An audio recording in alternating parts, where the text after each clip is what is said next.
Renuka dam बन रहा है और ये बन रहा है, गिरी नदी है, यमुना की सहायक है और यमुना नगर से ऊपर ये थोड़ा करीब 100 किलोमीटर ऊपर के तरफ ये रेणुका डैम बन रहा है। उसका खर्चा दिल्ली सरकार उठा रही है।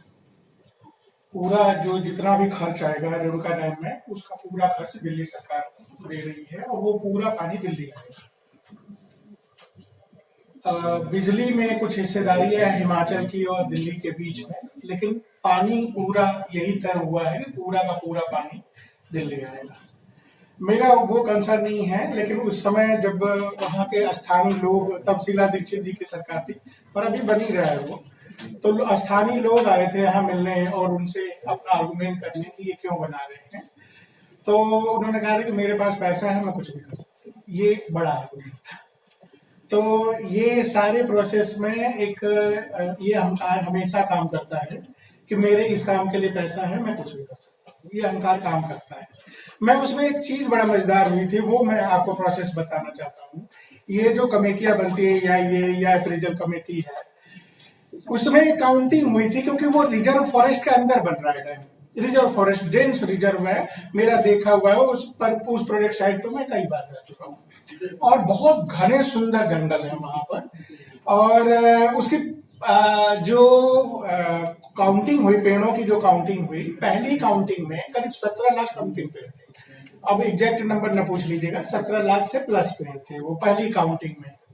तो ये जो फॉरेस्ट क्लियरेंस कमेटी जो भी रहती होगी, इन्होंने कहा कि इतने काउंटिंग पर ये अप्रूवल नहीं हो पाएगा, ये प्रोजेक्ट अप्रूव नहीं हो पाएगा, आप काउंटिंग फिर से कराइए। दूसरी जो काउंटिंग हुई उसमें 11 लाख पेड़ निकले।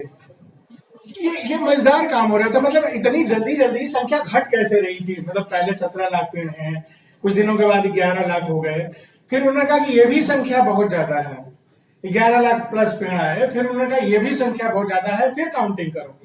फिर जो तीसरी काउंटिंग हुई उसमें वो 3 लाख समथिंग रहे। ये एक ही चीज को आप एक ही इलाके में पेड़ की काउंटिंग कर रहे हैं, एक 2-1.5 साल के अंदर 3 काउंटिंग कैसे आ सकती है? और इतना बड़ा चेंज, मतलब 10-20 पेड़ों का अंतर हो, 100-200 पेड़ों का अंतर हो तो समझ में आता है, लेकिन इतना बड़ा अंतर, मतलब 17 लाख पेड़ 3 लाख रह गए 1.5 साल के अंदर, तो वो कैसे हो जाता है? मैंने किसी से पूछा कि ये होता कैसे, मतलब ये अचानक इतना तेज बदलता कैसे है? कहने लगे कि 3 तरह की परिभाषा है। वो वैसे पेड़ लगाते समय बहुत तरह की परिभाषा होती है, लेकिन काटते समय या सबमर्ज करते समय केवल 3 परिभाषा होती है। पहला एक होता है श्रब्स, होता है, झाड़ियां होती हैं। दूसरा थंब होता है, जैसे ये यूकेलिप्टस टाइप के पेड़ है, बांस टाइप के। बांस तो खैर झाड़ी में आता है, बांस तो घास है, लेकिन यूकेलिप्टस टाइप के जो पेड़ हैं ये खंभ में आते हैं। और तीसरा है पोल्स, जिनको बोलते हैं, खंभ हो गए। तीसरा है ट्री है। अब ट्री की परिभाषा उन्होंने फिर एक नई उसमें बनाई थी कि जिनकी कैनोपी 25 स्क्वायर मीटर से ज्यादा होगी उन्हीं को हम मानेंगे ट्री।